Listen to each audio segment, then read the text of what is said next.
Estás escuchando Milenio 3, por Ayuka Nanika.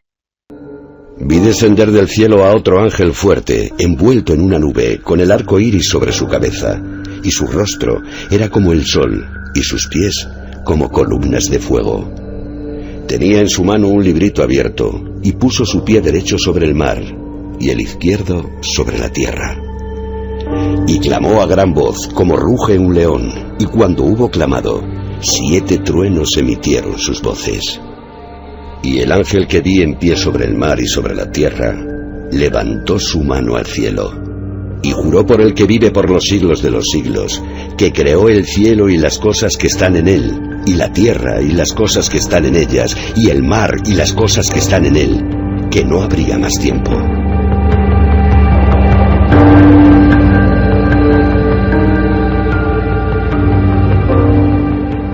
Una y 8 minutos. Amigos, encantados de estar aquí una noche más, una noche de misterio, con un tema del que yo quiero aprender, porque reconozco mi ignorancia en torno a él.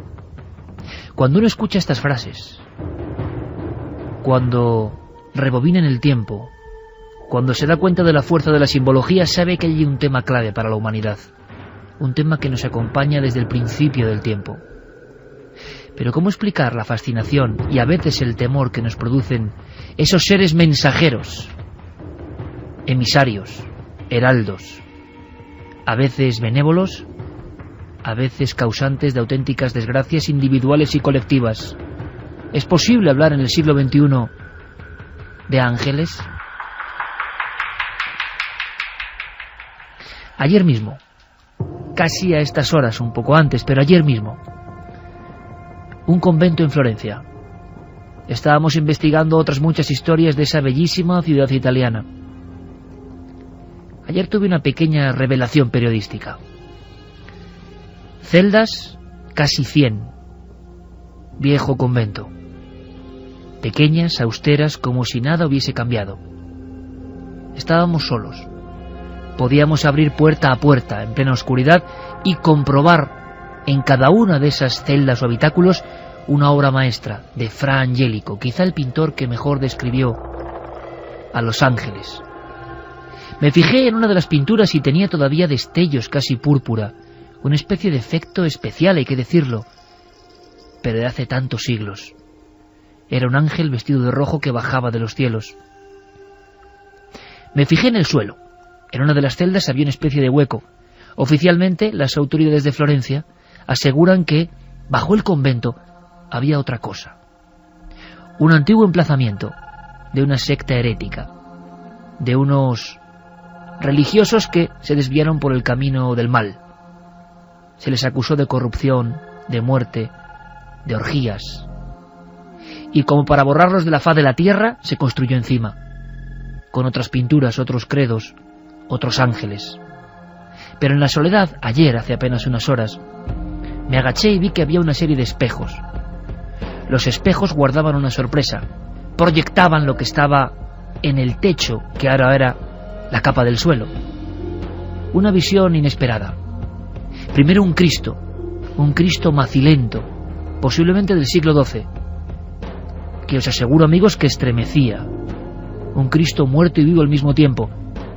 Y no muy lejos de él, emergiendo desde lo más remoto y antiguo, la cara de un ángel perdido, un ángel oculto. Y os aseguro que ese ángel, en aquel momento, ayer, hace unas horas, no sé todavía ahora si daba miedo o daba paz.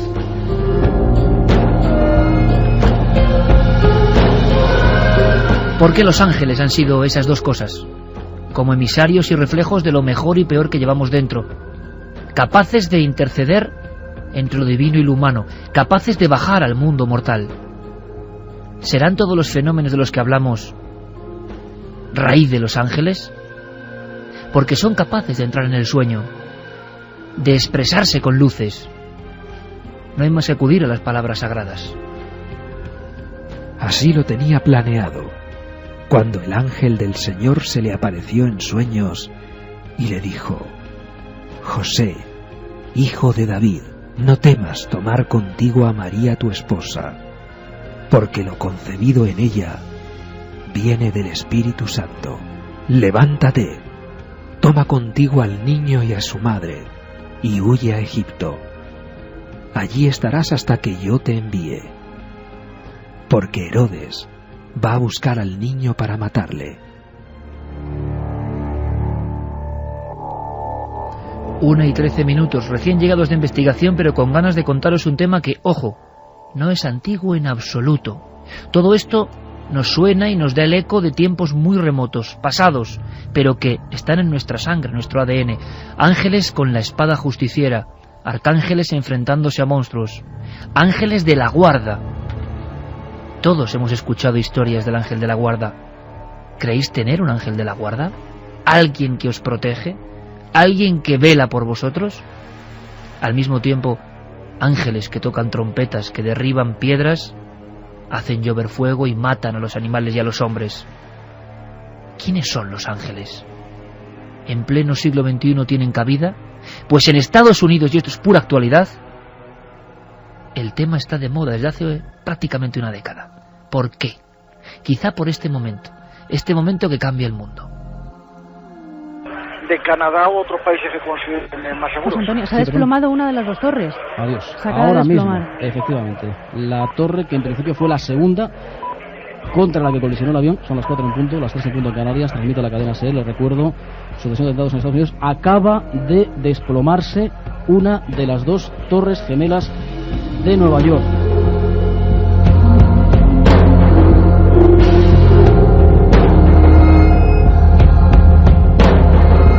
El shock colectivo, el shock mundial, hace que en Estados Unidos de pronto, a nivel literario, a nivel periodístico, a nivel cinematográfico, a nivel iconográfico, el asunto de los ángeles resucite. Ejemplos los trae Santiago Camacho. Compañero, buenas noches. Buenas noches, Iker. El 11 de septiembre de 2001 pues fue en todo el mundo un día largo, muy largo. Para algunos en Nueva York y en Washington fue el último día de su vida, pero para nadie fue más largo que para una mujer que se llama Jenelle Guzmán. Ella fue la última superviviente en ser rescatada de los escombros del World Trade Center. Era una de las trabajadoras, había conseguido ganar la escalera cuando la primera de las torres se desplomó y estaba a punto de salir cuando todo se desplomó a su alrededor, cedió el suelo, cayeron escombros y quedó en una posición absolutamente desesperada, prácticamente semienterrada, inmóvil de brazos y piernas, atrapada sin posibilidad alguna más que de gritar, y así se quedó la friolera de 26 horas, que fue lo que tardó en ser rescatada. La imagen de Jenelle recorrió el mundo al emerger prácticamente indemne de aquellas ruinas, dio abundantes entrevistas y lo más sorprendente de todo fue la historia que contó. Y es que cuando pasaron las primeras horas de pánico, alguien se le aproximó. Alguien que ella describía como un hombre bien parecido, rubio, de aspecto casi aniñado, que no sabía si achacarlo al delirio de la situación en la que estaba, pero que casi emitía una cierta luminiscencia propia. Y bueno, se le acercó y ella le preguntó que quién era. Le dijo: me llamo Paul.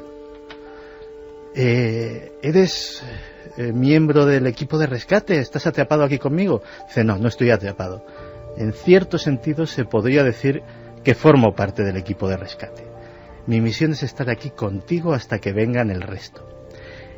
Y así permaneció dándole ánimos, acariciándola, hasta que se empezó a oír el murmullo de los perros, de la gente que estaba cavando al otro lado, y lo último que supo de este Paul es que le dijo: ahora grita. Y efectivamente Jenelle hizo caso y gritó con todas sus fuerzas. Cuando salió del hospital fue a ver a sus salvadores y rápidamente preguntó por Paul. ¿Quién era este Paul que había estado dándole ánimos? En todo el equipo de rescate de bomberos, perros, no había ni un solo Paul, y desde luego nadie que tuviera el menor atisbo de parecerse a la figura que ella había visto.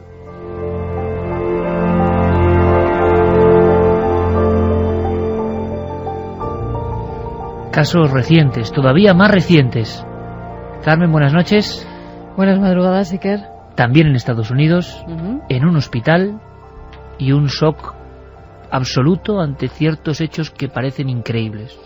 Fue en septiembre del año 2009, en Carolina del Norte, en Charlotte, en un hospital infantil, una niña de 14 años que tenía graves problemas de neumonía, estaba al borde de la muerte. Incluso su madre había pedido ya a los médicos que la desconectaran de las máquinas a las que estaba enchufada, porque los doctores habían dicho que ya no se podía hacer nada por la niña.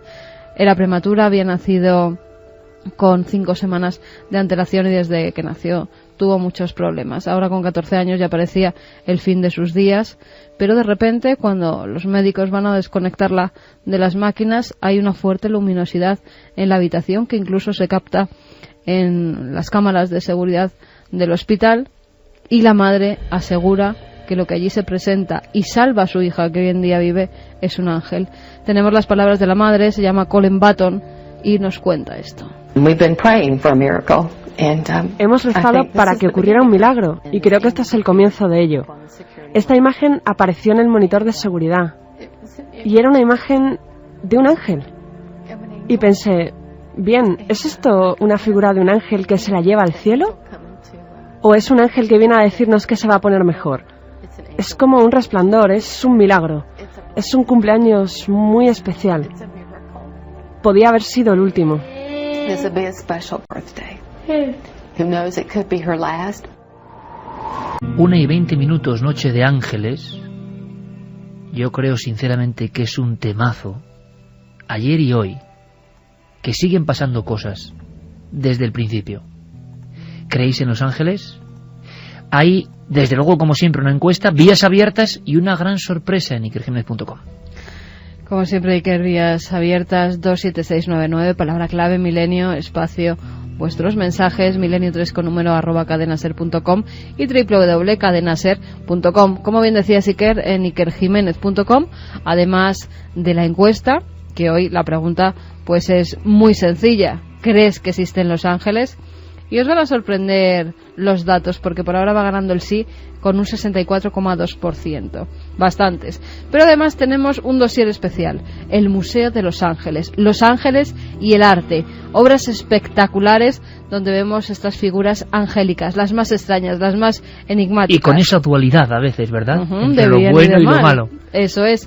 Y un regalo muy especial. La cosa va de ángeles y no podía ser otro el regalo. 5 ejemplares calentitos, recién salidos, de El Ángel Perdido de Javier Sierra, editados por Planeta, que además van a ir firmados, dedicados a las personas que los ganen, con su nombre, con un sello especial que tiene Javier, bueno, de todo. Y yo creo que va a ser una reliquia, sinceramente, porque en una semana a la venta, hay que decirlo, la novela de nuestro compañero Javier Sierra, que tuvo ya bendición milenaria y televisiva, está batiendo todos los récords en una semana.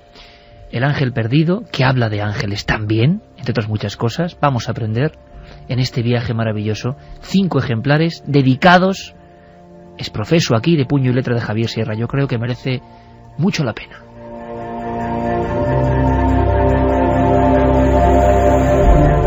Javier, buenas noches. Muy buenas noches. Me has contado antes una escena que me ha impresionado muchísimo, y repito mi ignorancia en este campo, ¿no? Hubo un tiempo muy antiguo, muy viejo, en el cual los ángeles parecían incluso más corpóreos según las tradiciones y los escritos, y eran capaces de pelear con los hombres, de interactuar de una forma muy especial con los hombres. Hay que irse al libro del Génesis, el primer libro de la Biblia, el capítulo 32, donde Jacob tiene un encuentro con un ángel que en apariencia tiene aspecto corpóreo, como si fuera una persona de carne y hueso, con el que misteriosamente en medio del desierto se enzarza en una pelea cuerpo a cuerpo. Son instantes tensos, duros, por lo que describe el libro bíblico, y en un momento dado ese ángel le da una patada en la espinilla a Jacob y lo deja herido, lo deja cojo. La tensión, como te digo, crece, y cuando le pregunta por su nombre, el ángel se resiste a identificarse. El ángel sí le pide a él que se identifique, dice que se llama Jacob, y en ese momento el ángel o en fin, la entidad con la que se está peleando, le cambia el nombre, le dice que en adelante se va a llamar Israel. Tú fíjate qué momento para la historia de la antigüedad, que significa el que combate con Dios. Ese instante de lucha es simplemente la punta del iceberg de cosas que describe el Antiguo Testamento y que son muy llamativas. Fíjate que los ángeles son citados hasta en 108 ocasiones en los libros del Antiguo Testamento, y en casi todas ellas se los describe como seres de carne y hueso. Hay otro momento también muy importante, muy trascendente, que es el momento en el que Abraham recibe a 3 de esos ángeles, también en medio del desierto, y les da de comer y de beber. Por lo tanto, se trata de personas, en fin, corpóreas.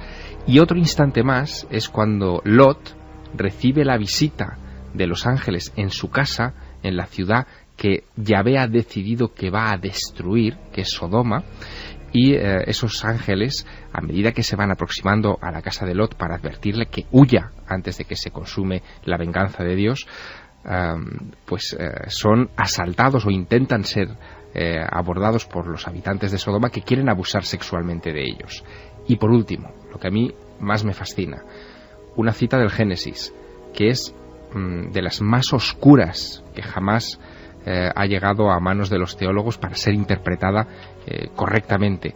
Es esa cita en la que se habla de que los hijos de los dioses, o los hijos de Dios, los ángeles, se mezclan con las hijas de los hombres, es decir, tienen relaciones sexuales y dan origen a una nueva estirpe. Esa mezcla nos vuelve a subrayar la corporeidad de estos mensajeros divinos.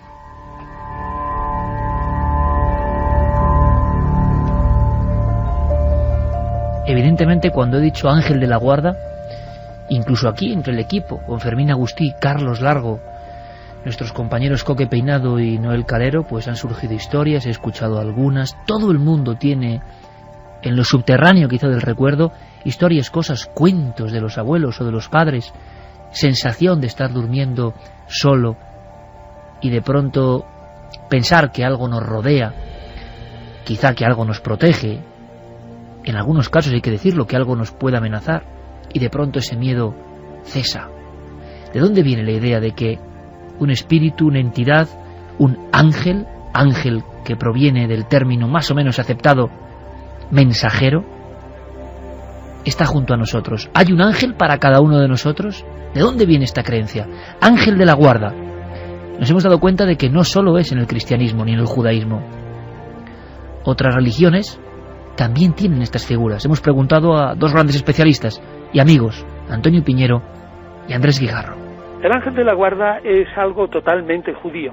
Es decir, siempre, si tú lees la Biblia o lo lee cualquiera, se cae uno en la cuenta muy rápidamente que parece que Dios ha distribuido los ángeles para que cuiden, uno pues del universo entero, otro de la luna, otro del sol, otro de las estrellas, otro de las diversas naciones, un ángel especial para Israel, otro para el ejército, etcétera. Entonces es lógico que dentro de este proceso se piense ya en Israel, es decir, antes del cristianismo, que existe un ángel de la guarda que cuida de cada uno de ellos, y especialmente de los fieles.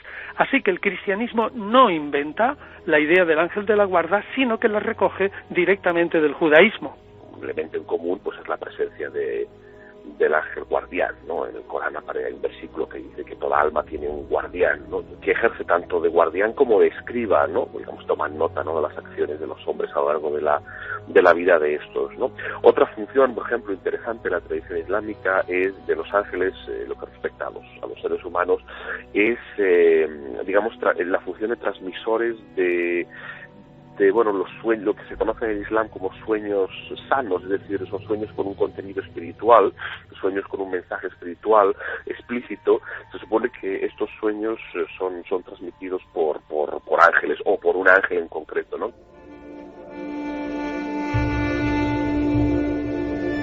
Ángel de la guarda que se mete en nuestros sueños. ¿Habéis tenido la experiencia? ¿Os ha ocurrido? Es momento de contarlo. Nuestras vías de contacto, que están ya dispuestas. Y además con ese precio tan especial. Con ese premio importantísimo, El Ángel Perdido. Por cierto, otro libro que tuvo éxito, otra investigación que tuvo éxito en su día, es la de María Vallejo Nájera, con un título que yo creo que por lo menos a mí me impactaba, y ahora lo entiendo mejor. Un mensajero en la noche. Contaba la historia de una aparición en una celda, qué curioso, en una celda. Y el cambio de vida radical. Ahora tenemos nuevos datos, porque aquel protagonista falleció, contando su historia con detalles hasta el último instante. ¿Es este un ángel de la guarda? ¿Por qué la descripción de lo que se ve en estos casos arquetípica se parece tanto a los ángeles que pintaron Giotto, Fra Angelico, Cimabue, Duccio, los grandes artistas de la antigüedad? Pero más aún, ¿por qué se parecen a los pintores de Pompeya, la antigua Grecia, los dioses etruscos alados y los asirios? Y yendo más atrás, mucho más atrás, a las primeras inscripciones de extraños emisarios cósmicos o divinos de la vieja Mesopotamia. ¿Por qué se parece tanto incluso a lo que decían algunos no hace mucho tiempo, que eran los extraterrestres? Ángeles ayer, extraterrestres hoy, dicen algunos seguidores de algunas corrientes semiesotéricas. Aspecto rubicundo, cara niñada, pero capaces de la mayor ferocidad, de ser inflexibles en el mandamiento divino. Nos impresionó aquel caso. Había datos, nombres, una investigación, la historia del mensajero en la noche. Cuando estaba cumpliendo condena una noche de enero, se despertó con una luz muy fuerte en la celda, y se cayó al suelo. Él dice que le dieron un golpe en el pecho, y cuando abrió los ojos estaba toda la celda iluminada, y delante de sí pues vio una figura angélica que le habló, que le contó una serie de secretos, que él luego a lo largo del tiempo pues fue desvelando a ciertas personas. A mí me desveló muy pocos, pero realmente fue lo que hizo que cambiara su vida, porque a partir de ese momento la aparición angélica duró unos 10 minutos y luego desapareció. Y a raíz de ese momento él tuvo una gran conversión a la fe católica. Él no había estado profesando ninguna fe, ni siquiera sabía si estaba bautizado, y acabó su vida siendo monje benedictino, y él siempre me contó que lo que le había ocurrido era real. Hasta el momento de su muerte, él ya antes de morir, murió jurando que era cierto, ¿no? Hasta el instante final del óbito se le aparecía en el recuerdo la imagen de aquel mensajero que había surgido en la negrura de una celda, con una vida a la deriva. La cambió radicalmente. Y de pronto María, y vamos a conocer hoy, esta noche, algunos casos, empezó a recibir un aluvión de historias parecidas. Algunas absolutamente increíbles, pero contadas con toda la fe, incluso en personas no religiosas, porque, humildemente, nos da la sensación de que este fenómeno trasciende incluso a la pura religión, que está ahí desde siempre. Santi, incluso si vamos más atrás, en el desastre de las Torres Gemelas, encontramos otros hechos luctuosos, otro mazazo, por ejemplo, para Estados Unidos, y otra historia de ángeles. Pues sí, dentro de esa tragedia de las Torres Gemelas hay un relato que a mí me ha llamado muchísimo la atención. Está recogido en otro bestseller, se titula En brazos de los ángeles, de Joan Wester Anderson, un bestseller en Estados Unidos que recoge multitud de historias de personas que han tenido contacto con estos seres. Y también nos habla de lo ocurrido en el World Trade Center, pero días después. Nos cuenta la autora que un buen amigo suyo, fotoperiodista conocido en Estados Unidos, era uno de los muchos reporteros que estaban, lógicamente, pululando por los alrededores de la zona cero. Y alguien, un trabajador con quien ya había trabado confianza, le dijo: oye, pues una buena fotografía que tienes es la del trompetista. Dice: pero ¿quién es el trompetista? Dice: mira, todos los días, a determinada hora, hay un hombre que nadie sabe cómo burla el cerco policial, la línea de exclusión, se coloca en medio de la zona cero y toca con una trompeta una canción triste y luego desaparece y nadie tampoco sabe por dónde se va. ¿Pero eso a qué hora pasa? A tal hora. Nuestro amigo fotoperiodista, lógicamente, ante ese chivatazo, consigue él también burlar la línea de policía y se dirige al lugar donde aparece este misterioso trompetista. Efectivamente, cuando llega la hora, aparece un hombre de edad absoluta, él dice que indefinida, no sabría decir si era joven o viejo o todo lo contrario, bien vestido, de rostro armónico, que lleva no exactamente una trompeta, él dice que es un instrumento arcaico. Sí, se parece mucho a una trompeta, pero no encaja en esa descripción. Y efectivamente se pone a tocar lo que él dice que es la música más triste y estremecedora que este hombre, que ha sido fotógrafo de guerra, entre otras cosas, ha oído en su vida. Lógicamente, en aquel momento es un profesional y dice, bueno, aquí tengo una imagen de Pulitzer. O sea, saca su cámara, se la echa al ojo, enfoca con el visor y es imposible apretar el obturador. No consigue, por toda la voluntad que pone, como si su dedo se hubiese petrificado, pulsar el botón de la cámara. Y algo en su interior le dice que aquello que está sucediendo, que aquello que está contemplando es algo sobrenatural, es algo que escapa a su entendimiento, y simplemente baja la cámara, renuncia a hacer esa fotografía, escucha terminar la canción y se va. Nuestro compañero Guillermo León, en un trabajo excepcional como siempre, en ikerjiménez.com, con toda la labor que está haciendo, ha logrado que esta noche sea también interactiva. Estoy viendo ahora mismo ha hecho clic Carmen a mi derecha y acabo de ver las visiones del más allá.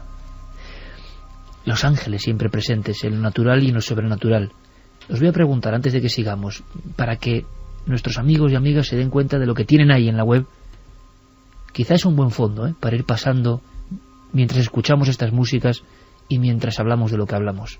Javier, no sé si se puede expresar la fuerza de algunos artistas, ¿no? que llegaron casi a captar la esencia de lo que es el misterio de los ángeles. ¿Tú con cuál te quedas o qué recomendarías? A mí me ha llamado mucho la atención una de las imágenes seleccionadas por Guillermo. Es una pintura románica, es un fresco que se encuentra en la iglesia de San Juan y San Pedro de Chaudron, en Surrey, en Gran Bretaña, en la que se ve una escala en el centro que une los dos mundos. Bueno, más que los dos mundos, los dos extremos de la creación, el infierno y el cielo.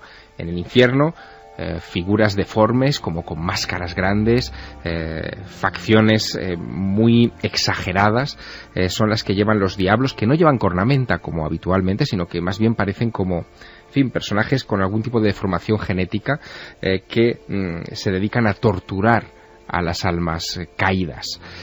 En la otra parte de la escala, en la parte superior, están los ángeles, y esa escala se pierde hacia unas nubes, supuestamente adentrándose hasta la mismísima divinidad.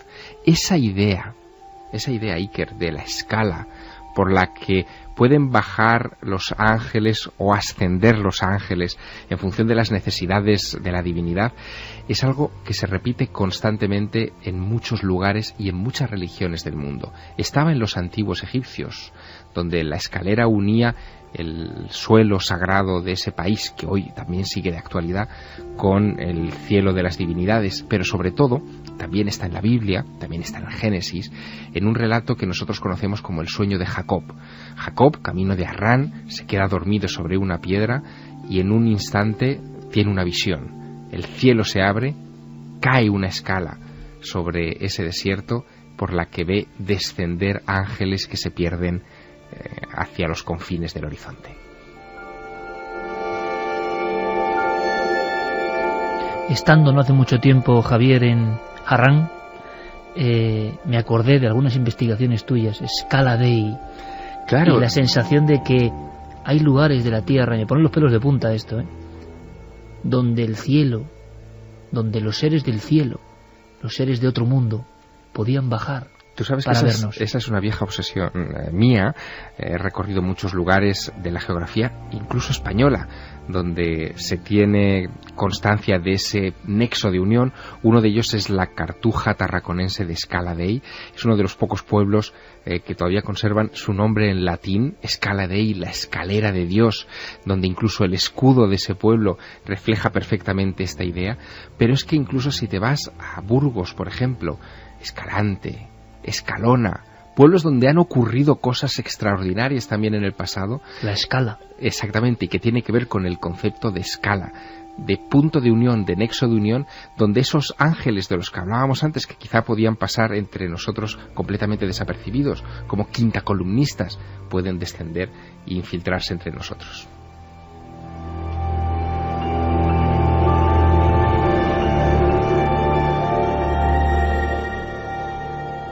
¿Y te quedas tú, Carmen, con ese cuadro que está viendo de forma fugaz? ¿O hay más? Porque el museo, no creo que haya muchos museos donde ha habido intentos muy interesantes, pero virtuales, donde tengáis algunas de las grandes piezas de la historia, donde los ángeles aparecen con todo su misterio. No hay muchos, y tampoco habrá mucho tiempo para disfrutarlo. En esta noche sí, en ikerjimenez.com. Estoy viendo unas imágenes que son tremendas, se guardan en Venecia. Eso es.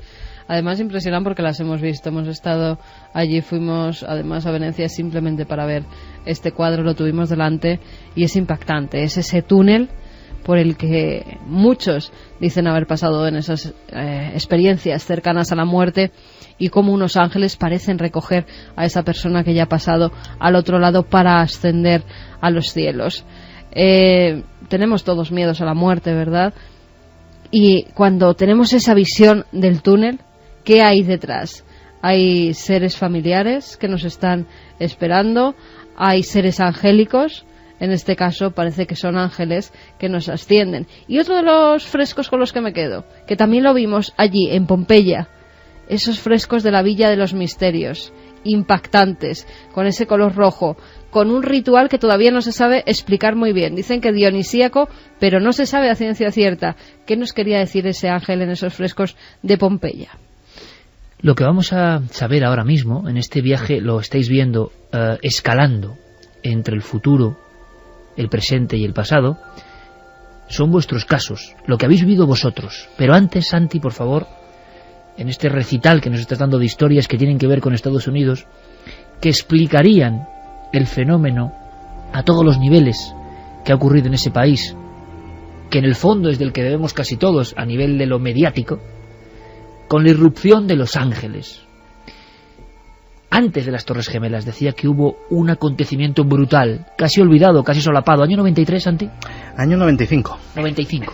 Año 95 también. Yo creo que antes de la caída del World Trade Center y de los atentados en Washington, posiblemente el 19 de abril de 1995 fuera la fecha más negra de la historia de los Estados Unidos, porque fue la fecha en que el edificio federal Albert P. Murrah de Oklahoma City fue volado desde hasta los cimientos por un atentado terrorista sin precedentes en la historia norteamericana. Y fíjate que ha habido historias terroríficas con respecto a la cantidad de cadáveres de niños que se rescataron de aquellos escombros, a lo insensato de aquel atentado donde precisamente pues había una guardería en la que los empleados de las diversas agencias federales que tenían las oficinas en aquel bloque pues dejaban a sus hijos para recogerlos a la salida del trabajo. Pero una de las imágenes más estremecedoras que recuerdo de aquellos días es la de la esposa de un clérigo que ese día había ido a recoger a las afueras de Oklahoma un cargamento para un catering de una reunión parroquial. Las esposas, lógicamente, de los clérigos estadounidenses, pues colaboran en las labores de la parroquia y pues cuando hay cualquier tipo de celebración pues preparan la comida, decoran la iglesia, este tipo de cosas. Y ella estaba en un lugar donde le habían preparado este catering que tenía una vista absolutamente privilegiada del skyline de Oklahoma City, estaba en un alto, y escuchó claramente, a pesar de los kilómetros de distancia, la explosión como si fuera un trueno distante. Obviamente se volvió para ver casi lo que describió como un pequeño hongo nuclear que se estaba levantando en medio de la ciudad. Y lo que ella afirma, diciendo, bueno, tómenme por loca o por excesivamente religiosa, pero lo cuento tal como lo vi, es que en aquel momento, saliendo de aquella nube de polvo, ella pudo vislumbrar decenas de pequeñas figuras aladas que salían volando hacia el oeste y que cuando se aproximaban, ella distinguió que eran ángeles.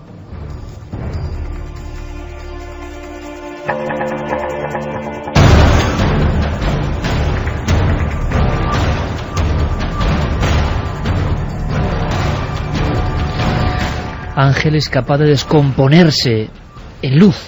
Dicen los textos gnósticos, los cabalísticos, que los ángeles son eones, luces que parten de la divinidad y vuelven a la divinidad, y que se manifiestan como luces.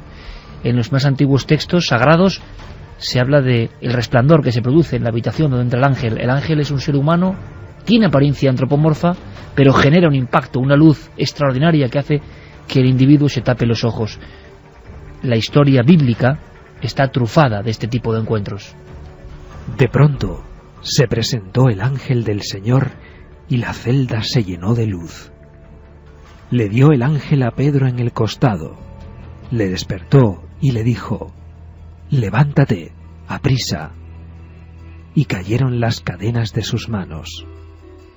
De pronto el ángel le dejó. Pedro volvió en sí y dijo: ahora me doy cuenta realmente de que el Señor ha enviado su ángel.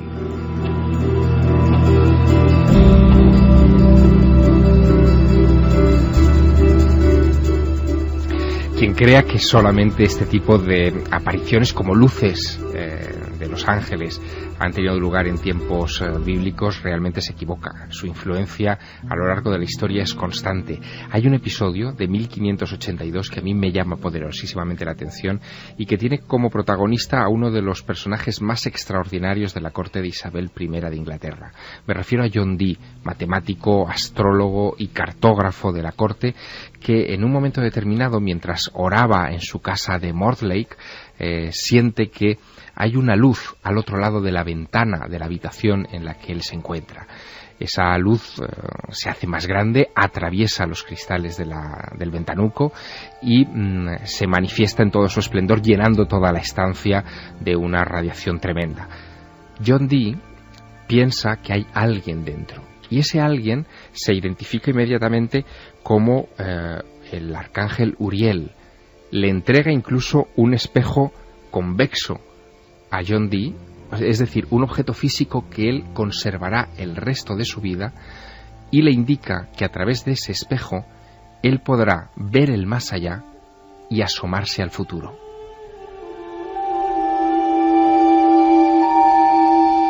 Por cierto que de todo esto escribe nuestro amigo Javier, de John Dee, su conocimiento en El Ángel Perdido, libro que sorteamos.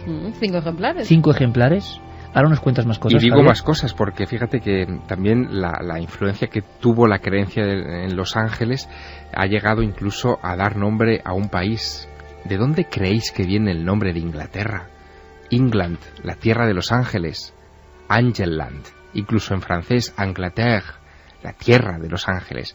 Procede del siglo VI, cuando Gregorio Magno se propone cristianizar esos lugares después de haberse encontrado en un mercado de Roma con un puñado de muchachos rubios de aspecto completamente angelical, a los que se dirige para preguntarles en medio de ese mercado de esclavos de dónde proceden, y ellos le señalan al norte, el lugar que todavía no había sido cristianizado y que hoy conocemos como la Tierra de los Ángeles.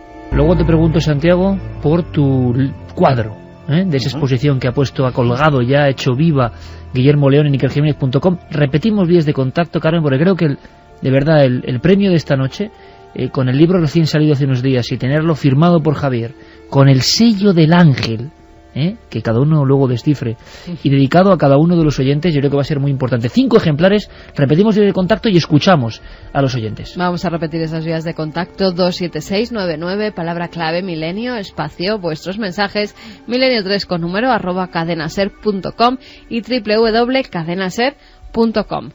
Leemos algunos de los que nos han llegado. La gente suele creer en ángeles, ¿eh? Alba desde Madrid nos decía: cuando tenía 10 años me pilló un coche y cuando los médicos me estaban atendiendo en mitad de la calle, mi madre vio una señora junto a mí donde solo debía de haber sanitarios. ¿Un ángel? Hola equipo, el viernes pasé por una ECM y le he perdido el miedo a morir. No vi ningún túnel, solo gente luminosa. Mari Carmen Lepe desde Sevilla nos decía: buenas noches y gracias por tratar este tema. Yo personalmente sí he tenido varios contactos con mi ángel, ayudándome en momentos muy críticos de mi vida. Se llama Uriel y me acompaña en cada momento. Sandra nos dice que la imagen arquetípica del ángel alado se asemeja al Hermes griego, mensajero alado. Fina Tomás desde Vilanova y la Geltrú nos dice: yo sí creo y puedo asegurar que fue uno de ellos el que nos salvó a todo un autocar de precipitarnos por un precipicio, un día de verano de espesa niebla, salpicándonos de agua la puerta delantera. Hola amigos, soy Gonzalo de Bilbao. Yo sí creo en los ángeles, me lo imagino tal y como narra la película City of Angels. Una duda: ¿existen ángeles malignos? Vamos a resolverlo en la segunda hora, y parece que sí, o Luisa, por lo menos que han hecho actos que no entendemos. Luisa desde Jaén nos decía que ella sí que cree que en algunas fotos suyas de pequeña salen brillos a su lado donde no había nada. Según mi madre, de pequeña decía que era un hombre que me cuidaba. Impresionante tema, es hermoso pensar que todos tenemos a un ser que vela por nosotros en momentos extremos de nuestra vida. Gracias por el programa. Nacho Valero nos pregunta si hemos visto la película El cielo sobre Berlín, que es preciosa. Pues yo no. No, tampoco la he visto. No, nos ha pillado. Pues Manuel la veremos. de Almería, a ver si hablan de los Nefilim, los hijos de los ángeles. Ahora. Víctor nos comentaba: ángeles, demonios, ¿no son acaso las dos caras de una misma moneda? El bien, el mal, ¿no radican ambos en el alma del ser humano? Claro que existen los ángeles, los buenos y los malos. Un saludo. María desde Barcelona: yo creo que los ángeles de la guardia propiamente dichos son nuestros seres queridos, difuntos que en momentos desesperados acuden a socorrernos. Buenas noches amigos del misterio, un saludo. Mi abuela me contó que la noche de muertos subían al Cerro de la Luz para agradecer al ángel protector. Cerro de la Luz. Una noche vieron una luz y todos corrieron al pueblo. Nos lo contaba Leandro desde Cáceres. Es verdad que existe esa doble cara. Es verdad que a veces la presencia, incluso de lo que algunos determinan que es el ángel de la guarda, puede hasta ser inquietante. Os hablaba de María Vallejo Nájera como una de las últimas investigadoras españolas de este asunto tan extraño, ¿verdad?, tan raro. A raíz del caso del mensajero en la noche y la conversión de un preso peligroso, empieza a investigar.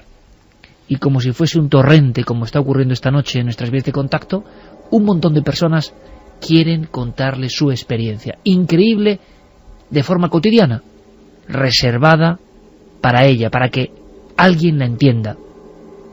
Experiencias como esta. Estoy seguro, estoy convencido además de que ahora mismo, cuando suene esto, muchísimos amigos y amigas de toda España y de todo el mundo, porque este programa ya no tiene fronteras, van a sentirse perfectamente identificados. ¿Quién no ha estado, de niño, no tan niño, en una habitación que es la suya, o en una habitación que no es la suya, en un viaje, se ha sentido inquieto? ¿Qué conexiones hay entre estas apariciones, sensaciones, creencias y los llamados, por ejemplo, visitantes de dormitorio? Se describe exactamente igual, lo que pasa que nuestra percepción ha variado. Ángeles ayer, extraterrestres hoy. Escuchamos. Una persona que también conozco, que pasó una noche, estaba en su casa durmiendo, y pasó una noche de mucho miedo porque notó como una maldad dentro del cuarto, como una presencia muy mala. Se despertó, le dio tiempo a agarrar el rosario, que lo tenía en la mesilla de noche, se puso a rezarlo, y en ese momento notó una presencia totalmente diferente pegada a los pies de la cama. No vio nada con los ojos, pero lo notó, que le tocaba la frente y le dijo: estate tranquila, estoy contigo. Y en ese momento se quedó profundamente dormida. A la mañana siguiente, cuando se despertó, tenía el rosario todavía agarrado en la mano, hasta el punto que las bolitas del rosario le habían hecho unas pequeñas huellas, ¿no?, en la carne de la mano, en la piel. Hay muchísimas historias en el mundo del misterio que hablan de estos personajes que aparecen de pronto entre la vida y la muerte y ponen la mano en la cabeza de alguien, y es el tiempo justo para mantener el calor, por ejemplo, y ser rescatados con vida. Yo estoy recordando ahora, tú lo sabrás perfectamente, Javier, un caso muy inquietante en un viejo libro de Jacques Perrin, de aquella editorial DVE de Bechy, El misterio de los ovnis, el caso de Claude Dubois, un francés conductor de ambulancias que por una carretera solitaria ya cercana a Rouen va con un Citroën DS, o lo que sería más o menos el Citroën Tiburón, y en mitad de la carretera observa con 2 carriles un coche igual que el suyo, del mismo color. Él varía de carril y el coche también varía de carril. Se vuelve a girar diciendo ¿quién es este kamikaze? Y el coche vuelve a ponerse de nuevo enfrente de él. Hace un último giro a la desesperada hacia la izquierda, y ese coche que parecía venir sin conductor, siempre según el testimonio de Claude Dubois, acaba impactando con él de forma terrible. El coche será encontrado en circunstancias absolutamente de siniestro total, y cuando cree morir, Claude Dubois contará, después de 17 operaciones, que ve entre los escombros, en un lugar desolado, a un individuo con una especie de túnica, rubio, que le pone la mano en la cabeza, le sonríe. No es ningún médico. Él está convencido todavía hoy que se salvó por la intervención de ese ángel. Y claro, luego podemos pensar en las creencias de cada uno, en la interpretación personal. Escuchad esta historia, una más de las que le llegó a María Vallejo Nájera, en ese aluvión que yo decía. Profesoras de colegio, de guardería, que contaban historias con niños. Subjetivo, seguro, pero desde luego esta noche merece la pena escucharlo. 2 hermanas, son hermanas gemelas, y son las dueñas de una guardería. Y me contaron muchísimas anécdotas. Ellas desde un balcón les ven jugar abajo, que están en un patio. Abajo están siempre otras profesoras cuidando a los niños, pero ellas desde arriba vigilan los recreos, ¿no? Y entonces dice que muchísimas veces los niños son muy rápidos y siempre parece que van atraídos al peligro, ¿no? Y que son incontables las veces que ven a lo mejor un niño que va corriendo por el patio mirando para atrás porque están jugando al pilla-pilla o lo que sea, y cuando va directo, a lo mejor a una rama de un árbol que justo se ha caído, en fin, todo malas situaciones, y que ellas se ponen a gritar y que no da tiempo a que les oigan las profesoras abajo, y que justo cuando el niño estaba clarísimo que se iba a clavar la rama en el ojo, algo invisible le empujaba un poquito al niño y se libraba por unos milímetros de esa brecha o de sacarse ese ojo de... Pero vamos, como este ejemplo me contaron muchísimos, y esto dice que les ha convertido en verdaderas fervientes de orar al ángel de la guarda, hasta el punto que el colegio es católico, la guardería es católica ahora ya, y han puesto una estatua del ángel de la guarda en la entrada, porque lo han descubierto con estas experiencias.